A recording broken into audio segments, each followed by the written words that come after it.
नमस्कार दोस्तों, आप सभी का स्वागत है आपका अपने YouTube channel study today with Viplav में। तो दोस्तों, आज के इस वीडियो में हम क्लास 8 के लिए साइंस से 40 वीवीआई ऑब्जेक्टिव देखेंगे। ये सारे के सारे क्वेश्चंस एग्जाम के लिए बहुत ही इंपॉर्टेंट है। यह वीडियो आपको एग्जाम में बहुत ही हेल्प करेगा। इस वीडियो से क्वेश्चंस आपके एग्जाम में सीधे उठ के आएंगे, इसलिए वीडियो को लास्ट तक देखिए। वीडियो को लाइक कीजिए, अपने दोस्तों में शेयर कीजिए और इस चैनल में जुड़े रहने के लिए चैनल को सब्सक्राइब करके बेल आइकन को प्रेस करके ऑल पे क्लिक कर दीजिए, क्योंकि इस चैनल में ऐसी ही वीडियोस मिलती रहती है। तो चलिए फटाफट 40 क्वेश्चंस को देख लेते हैं। तो चलिए स्टार्ट करते हैं। तो चलिए फटाफट शुरू करते हैं। पहला क्वेश्चन है, बल का एसआई मात्रक क्या है? बल का एसआई मात्रक क्या है?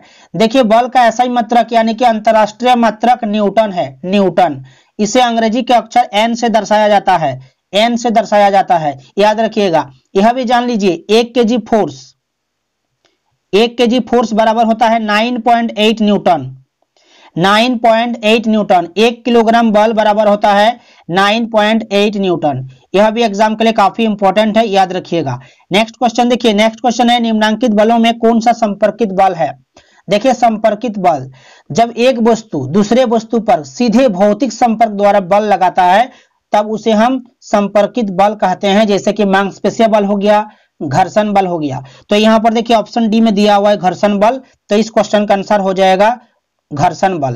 ठीक है, इस क्वेश्चन का आंसर हो जाएगा आपका घर्षण बल, याद रखिएगा। नेक्स्ट क्वेश्चन देखिए, दरवाजे को धक्का देने पर कैसा बल लगता है? ऑप्शन में दिया हुआ है अपकर्षण, अभिकर्षण, गुरुत्वाकर्षण, इनमें से कोई नहीं। देखिए, बल के रूप होते हैं जैसे कि अपकर्षण, अपकर्षण यानी कि धकेलना, और अभिकर्षण यानी कि खींचना। तो यहां पर दिया हुआ है कि पूछा है कि दरवाजे को धक्का देना, तो ऑप्शन ए आपका सही आंसर हो जाएगा अपकर्षण। अपकर्षण यानी कि धकेलना। ठीक है, यह जो है बल का रूप होता है, तो ऑप्शन ए आपका यहां पर सही हो जाएगा। नेक्स्ट है, यदि आपतन कोण 30 डिग्री तो परावर्तन कोण का मान होगा। यदि आपतन कोण 30 डिग्री तो परावर्तन कोण का मान होगा। आपको बता दूं कि आपतन कोण और परावर्तन कोण दोनों का मान बराबर होता है। कोण आई बराबर कोण आर, याद रखिएगा। यदि आपतन कोण 30 डिग्री है तो परावर्तन कोण भी 30 डिग्री होगा। क्लियर है? तो ऑप्शन ए आपका यहां पर सही हो जाएगा। नेक्स्ट क्वेश्चन है, समतल दर्पण से बना प्रतिबिंब होता है। देखिए, समतल दर्पण से बना प्रतिबिंब आभासी और सीधा होता है। समतल दर्पण से बना प्रतिबिंब आभासी और सीधा होता है। ठीक है, तो ऑप्शन ए आपका यहां पर सही आंसर हो जाएगा, आभासी। देखिए, समतल दर्पण से बना प्रतिबिंब दर्पण के पीछे बनता है, यह भी याद रखिएगा। दर्पण के पीछे बनता है। प्रतिबिंब का आकार वस्तु के आकार के बराबर होता है, यह भी याद रखिएगा। क्लियर है? नेक्स्ट क्वेश्चन देखिए, मानव नेत्र में किस प्रकार का लेंस रहता है? ऑप्शन में दिया हुआ है उत्तल, अवतल, दोनों, कोई नहीं। मानव नेत्र में किस प्रकार का लेंस रहता है? आपको याद रखना है उत्तल लेंस। ऑप्शन ए आपका यहां पर सही हो जाएगा, उत्तल लेंस। नेक्स्ट क्वेश्चन देखिए। नेक्स्ट क्वेश्चन में दिया हुआ है कि मानव नेत्र के रंगीन भाग को क्या कहते हैं? मानव नेत्र के रंगीन भाग को क्या कहते हैं? आइरिस, आइरिस कहते हैं, आइरिस। इसे परितारिका भी कहा जाता है, परितारिका। ठीक है, ऑप्शन में परितारिका भी रह सकता है, याद रखिएगा। आइरिस जो है नेत्र में प्रवेश करने वाले प्रकाश की मात्रा को नियंत्रित करती है। ठीक है, अगर आपको एग्जाम में पूछा जाता है कि सामान्य नेत्र द्वारा पढ़ने के लिए सर्वाधिक सुविधाजनक दूरी कितनी होती है, अगर आपको एग्जाम में पूछा जाता है कि सामान्य नेत्र द्वारा पढ़ने के लिए सर्वाधिक सुविधाजनक दूरी कितनी होती है, तो आपको आंसर देना है लगभग 25 सेंटीमीटर। लगभग 25 सेंटीमीटर, याद रखिएगा। एग्जाम के लिए काफी इंपॉर्टेंट है। नेक्स्ट क्वेश्चन देखिए। चलिए नेक्स्ट क्वेश्चन देखिए। नेक्स्ट क्वेश्चन है, घर्षण को कम करने वाले पदार्थ को कहते हैं। घर्षण को कम करने वाले पदार्थ को कहते हैं। ऑप्शन में दिया हुआ है बल, स्नेहक, घर्षण, कोई नहीं। इनमें से सही आंसर हो जाएगा आपका स्नेहक। ठीक है, जैसे कि ग्रीस लगाकर घर्षण को कम कर सकते हैं, तो ऑप्शन बी आपका यहां पर राइट आंसर हो जाएगा, स्नेहक। नेक्स्ट क्वेश्चन है, घर्षण से उत्पन्न होती है तेल, दूध, उष्मा या कोई नहीं। घर्षण से उत्पन्न होती है, क्या उत्पन्न होती है? उष्मा उत्पन्न होती है, तो ऑप्शन सी आपका यहां पर राइट आंसर हो जाएगा। क्लियर है? वीडियो को अच्छा लग रहा है तो वीडियो को लाइक करके अपने दोस्तों में शेयर कर दीजिएगा और इस चैनल में जुड़े रहने के लिए चैनल को सब्सक्राइब करके बेल आइकन को प्रेस करके ऑल पे क्लिक कर दीजिएगा, क्योंकि इस चैनल में ऐसे ही वीडियोस मिलती रहती है। नेक्स्ट क्वेश्चन देखिए। नेक्स्ट क्वेश्चन है, आवर्तकाल का मात्रक कौन है? आवर्तकाल, देखिए आवर्तकाल क्या होता है? कंपन करती वस्तु को एक पूर्ण कंपन करने में लगे समय को आवर्तकाल कहते हैं। ठीक है, कंपन करती वस्तु को एक पूर्ण कंपन करने में लगे समय को आवर्तकाल कहते हैं। इसका ऐसा ही मतलब सेकंड है, सेकंड। तो ऑप्शन बी सही आंसर हो जाएगा, एस यानी कि सेकंड। नेक्स्ट क्वेश्चन देखिए, नेक्स्ट क्वेश्चन दिया हुआ है कि मानव के कानों के लिए श्रव्यता परास है। देखिए मानव कानों द्वारा 20 हर्ज से अधिक तथा 20,000 हर्ज से कम आवृत्ति वाला ध्वनि जो है संसूचित होता है। 20 हर्ज से 20,000 हर्ज, ठीक है। तो ऑप्शन ए आपका यहाँ पर राइट आंसर हो जाएगा, 20 हर्ज से 20,000 हर्ज, इसे श्रव्य ध्वनि कहते हैं, श्रव्य ध्वनि। नेक्स्ट क्वेश्चन देखिए, अप्रिय ध्वनि को कहते हैं अप्रिय ध्वनि। अप्रिय ध्वनि क्या होता है? देखिए जो ध्वनियां सुनने में मधुर नहीं होती है, जैसे कि सड़क पर गतिशील कार, बस हो गया, ट्रकों के हॉर्न हो गया, ये सब अप्रिय होते हैं, ठीक है। और अप्रिय ध्वनियों को शोर भी कहते हैं। क्या कहते हैं? शोर। तो यहाँ पर अप्रिय ध्वनि जो है यहाँ पर आपका शोर हो जाएगा, तो ऑप्शन ए आपका यहाँ पर राइट आंसर हो जाएगा, शोर। अप्रिय ध्वनियों को शोर कहते हैं, ऑप्शन ए सही होगा। नेक्स्ट क्वेश्चन देखिए, 20,000 हर्ज से अधिक आवृत्ति वाले ध्वनि को कहते हैं, 20,000 हर्ज से अधिक आवृत्ति वाले ध्वनि को क्या कहते हैं? पराश्रव्य ध्वनि कहते हैं, पराश्रव्य। पराश्रव्य ध्वनियों का उपयोग चिकित्सा के क्षेत्र में होता है, चिकित्सा के क्षेत्रों में। तो ऑप्शन ए आपका यहाँ पर सही आंसर हो जाएगा, पराश्रव्य ध्वनि। नेक्स्ट है, घर्षण निर्भर करता है, घर्षण निर्भर करता है पृष्ठों की प्रकृति पर, आयतन पर, पदार्थों की प्रकृति पर, वायुमंडल दान पर। तो ऑप्शन ए सही आंसर हो जाएगा, घर्षण निर्भर करता है पृष्ठों की प्रकृति पर, ऑप्शन ए आपका यहाँ पर सही आंसर हो जाएगा। नेक्स्ट क्वेश्चन देखिए, चलिए नेक्स्ट क्वेश्चन है, नेक्स्ट क्वेश्चन है कि निम्न में कौन सा धातु है जो द्रव अवस्था में पाया जाता है? निम्न में कौन सा धातु है जो द्रव अवस्था में पाया जाता है? ग्रेफाइट, पारा, लोहा या तांबा? तो इनमें से सही हो जाएगा आपका ऑप्शन बी, पारा हो जाएगा, पारा याद रखिएगा, जो कि द्रव अवस्था में पाया जाता है। नेक्स्ट क्वेश्चन है आपका यहाँ पर कि एक अधातु जिसमें चमक होती है, कोयला, आयोडीन, सल्फर या ब्रोमीन? देखिए अधातुएं जो है निष्प्रभता यानी कि गैर चमकदार होती है, गैर चमकदार, लेकिन ग्रेफाइट एवं आयोडीन चमकदार होते हैं। ग्रेफाइट और आयोडीन याद रखिएगा, आयोडीन। तो यहां पर ऑप्शन में दिया हुआ है आयोडीन, तो आयोडीन आपका सही आंसर हो जाएगा। अगर यहां पर दिया रहता है आपका ग्रेफाइट, तो आपको ग्रेफाइट को जो है सही करना है। क्लियर है?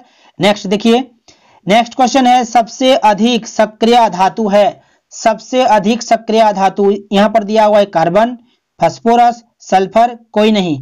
तो इनमें से सही हो जाएगा आपका फास्फोरस, ऑप्शन बी सही होगा। नेक्स्ट क्वेश्चन देखिए, नेक्स्ट क्वेश्चन है, धातुओं के किस गुण के कारण उनके तार खींचे जा सकते हैं?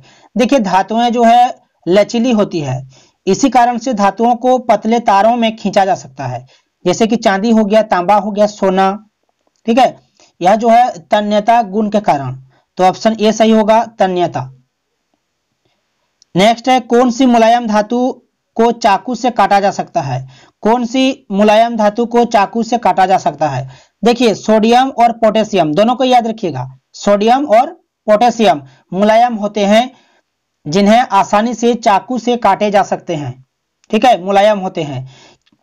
तो ऑप्शन बी, ऑप्शन सी आपका सही हो जाएगा यहाँ पर, सोडियम, ठीक है। अगर ऑप्शन में दिया रहता है पोटेशियम, तो आपको पोटेशियम को जो है सही करना है।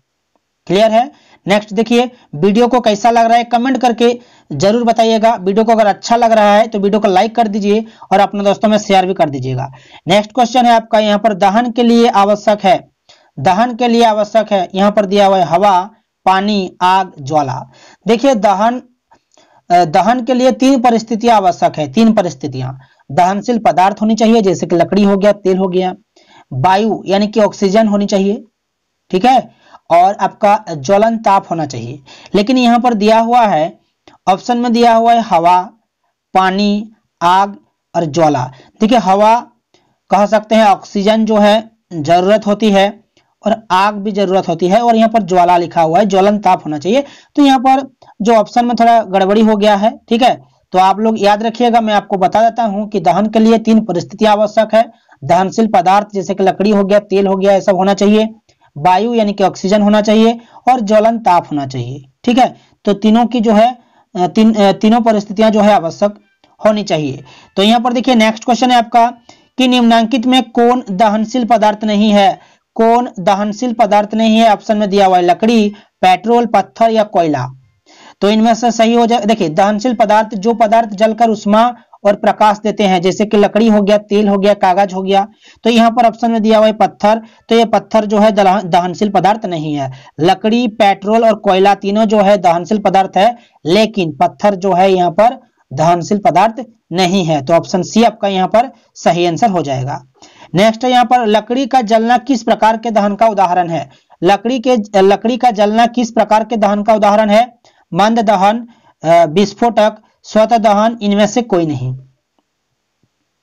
लकड़ी का जलना, तो देखिए लकड़ी का जलना जो है यहाँ पर आपका हो जाएगा मंद दहन, ठीक है, क्योंकि विस्फोटक जो है ना जो अचानक अधिक गर्मी देता है, रोशनी और आवाज के साथ जलते हैं, जैसे कि पटाखा का फूटना, पटाखा फूटना, तो ये विस्फोटक। और स्वतः दहन जो है ना आपका कुछ पदार्थ स्वयं बिना गर्म किए जो है कमरे के ताप पर ही तेजी से जलने लगते हैं, जैसे कि फास्फोरस का दहन।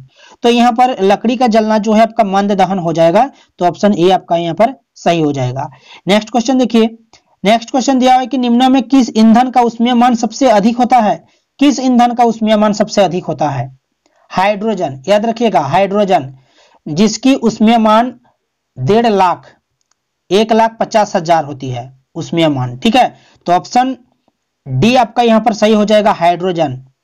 नेक्स्ट है ज्वाला में कितने क्षेत्र होते हैं? देखिए ज्वाला के 4 विभिन्न क्षेत्र होते हैं, नीला, काला, दीप्त और अदीप्त। नीला, काला, दीप्त और अदीप्त। तो ऑप्शन ए आपका यहां पर सही हो जाएगा 4। क्लियर है। नेक्स्ट क्वेश्चन देखिए, इस चैनल में पहले से बहुत सारे ऐसे वीडियोस हैं जो आपको एग्जाम में बहुत ही हेल्प करेगा, इसलिए सभी वीडियो को एक एक करके देखिए। मैं यहाँ पर जो है सभी वीडियो को जो है प्लेलिस्ट में डाल दूंगा, ठीक है। नेक्स्ट क्वेश्चन देखिए, नेक्स्ट क्वेश्चन है ईंधन के ऊष्मीयमान का मात्रक कौन है? ईंधन के ऊष्मीयमान का मात्रक कौन है? देखिए ईंधन के ऊष्मीयमान का मात्रक किलोजूल प्रति किलोग्राम, किलोजूल प्रति किलोग्राम होता है, याद रखिएगा, किलोजूल फॉर केजी। तो ऑप्शन बी आपका यहां पर सही होगा। नेक्स्ट है निम्न में कौन विस्फोट का उदाहरण है? विस्फोट, जो पदार्थ अचानक अधिक गर्मी देता है, रोशनी और आवाज के साथ जलता है, उसे विस्फोट कहते हैं, जैसे कि पटाखा का दहन। तो ऑप्शन सी सही होगा। नेक्स्ट है मोमबत्ती की ज्वाला का मध्य भाग कैसा दिखाई देता है? देखिए मोमबत्ती की ज्वाला का मध्य भाग जो है आपका पीला दिखाई देता है, पीला, याद रखिएगा। पूर्ण दहन का बाहर का क्षेत्र जो है नीला दिखाई देता है और सबसे आंतरिक क्षेत्र जो है काला दिखाई देता है और मध्य भाग जो है पीला। तीनों का याद रखिएगा। ऊपर से मैं लिख देता हूं, बाहर का नीला, मध्य का पीला और आंतरिक क्षेत्र जो है काला, याद रखिएगा, नीला, पीला, काला। तो ऑप्शन बी सही होगा, मध्य भाग पीला। कोशिका की खोज कब हुई? मोस्ट इंपॉर्टेंट है, कोशिका की खोज कब हुई? देखिए कोशिका की खोज रॉबर्ट हुक ने 1665 ईस्वी में जो है की थी, 1665 ईस्वी में, याद रखिएगा, रॉबर्ट हुक ने। तो ऑप्शन बी सही होगा, 1665। नेक्स्ट देखिए जीव की सूक्ष्मतम मूलभूत संरचनात्मक इकाई है, जीव की सूक्ष्मतम मूलभूत संरचनात्मक इकाई है, यहां पर दिया हुआ अंग, कोशिका, उत्तक, शरीर। तो ऑप्शन बी सही हो जाएगा, कोशिका। क्लियर है। जीव की सूक्ष्मतम मूलभूत संरचनात्मक इकाई को क्या कहते हैं? कोशिका कहते हैं। तो ऑप्शन बी सही होगा। सबसे छोटा एक कोशिकीय जीव कौन सा है? सबसे छोटा एक कोशिकीय जीव जो है अमीबा, याद रखिएगा, अमीबा। नेक्स्ट क्वेश्चन देखिए, क्लोरोप्लास्ट किसमें पाया जाता है? जड़ में, वायवीय तना में, हरी पत्तियां या भूमिगत तना में? क्लोरोप्लास्ट किसमें पाया जाता है? हरी पत्तियां में जो है पाया जाता है, याद रखिएगा, ऑप्शन सी सही होगा। हैजा किसके द्वारा होता है? हैजा यहां पर दिया हुआ जीवाणु, बीजाणु, कवक, प्रोटोजोआ। देखिए हैजा जो है ना, हैजा जो है जीवाणु के द्वारा होता है, जीवाणु, याद रखिएगा, ऑप्शन ए सही होगा, जीवाणु। जीवाणु से हैजा और टाइफाइड दोनों होते हैं, टाइफाइड भी होता है, ठीक है। नेक्स्ट क्वेश्चन देखिए, मलेरिया, मलेरिया रोग किस जीव के काटने से होता है? मकड़ी, मच्छर, मधुमक्खी या घरेलू मक्खी? देखिए मलेरिया रोग जो है आपको बता दूं, मादा एडिस मच्छर काटने से होता है, सॉरी, मादा एनोफिल मच्छर, मादा एनोफिल मच्छर, याद रखिएगा, मादा एनोफिल मच्छर काटने से जो है मलेरिया रोग होता है। तो ऑप्शन बी में दिया हुआ है मच्छर, तो ये आपका सही हो जाएगा। और मादा एडिस मच्छर काटने से आपको डेंगू हो जाएगा, ठीक है, डेंगू। मादा एडिस मच्छर काटने से डेंगू होता है और मादा एनोफिल मच्छर काटने से मलेरिया होता है, दोनों को याद रखिएगा। नेक्स्ट है किशोरावस्था की उम्र है। आपको बता दूं किशोरावस्था की उम्र जो है 21 से 19 वर्ष के बीच में होता है, ठीक है। किशोरावस्था की उम्र जो है 21 से 19 वर्ष, ऑप्शन सी सही होगा। नेक्स्ट है स्त्रियों में होने वाले मासिक स्राव की समय अवधि क्या है, आपको बता दो 28 दिन, ठीक है, 28 दिन। नेक्स्ट देखिए, नेक्स्ट क्वेश्चन है लड़कों के गले में उभरा हुआ भाग कहलाता है। लड़कों के गले में उभरा हुआ भाग क्या कहलाता है, एडम्स एप्पल कहलाता है। एडम्स एप्पल या कंठमणि, याद रखिएगा, एडम्स एप्पल या कंठमणि, तो ऑप्शन बी सही होगा। नेक्स्ट देखिए, वनों को समाप्त करने को क्या कहते हैं, वनों को समाप्त करने को क्या कहते हैं, वनोन्मूलन, ठीक है। वनोन्मूलन जो है आपका सही आंसर हो जाएगा ऑप्शन बी, वनोन्मूलन। नेक्स्ट है भारत में कुल अभयारण्यों की संख्या है। भारत में कुल अभयारण्यों की संख्या है, देखिए भारत में कुल 421 वन्य प्राणी अभयारण्य जो है बनाए गए हैं, तो ऑप्शन बी सही होगा, 421। नेक्स्ट देखिए, भारत में प्रोजेक्ट टाइगर शुरू किया गया था। भारत में प्रोजेक्ट टाइगर शुरू किया गया था 1972-73 में, तो ऑप्शन बी सही होगा, 1972-73, ठीक है। नेक्स्ट देखिए, दलमा अभयारण्य किस जिले में अवस्थित है, पूर्वी सिंहभूम, पश्चिम सिंहभूम, लातेहार या हजारीबाग। देखिए दलमा अभयारण्य जो है आपको बता दूं पूर्वी सिंहभूम के अंदर है, ठीक है, पूर्वी सिंहभूम। तो दोस्तों ये थे 40 वीवीआई ऑब्जेक्टिव। वीडियो को कैसा लगा कमेंट करके जरूर बताइए, ताकि मैं आगे भी नेक्स्ट वीडियो बना सकूं। और अच्छा लगा है तो लाइक कर दीजिए, अपने दोस्तों में शेयर कर दीजिए, और इस चैनल में जुड़े रहने के लिए चैनल को सब्सक्राइब करके बेल आइकन को प्रेस करके ऑल पे क्लिक कर दीजिए। मिलते हैं नेक्स्ट वीडियो में, तब तक के लिए बाय, जय हिंद।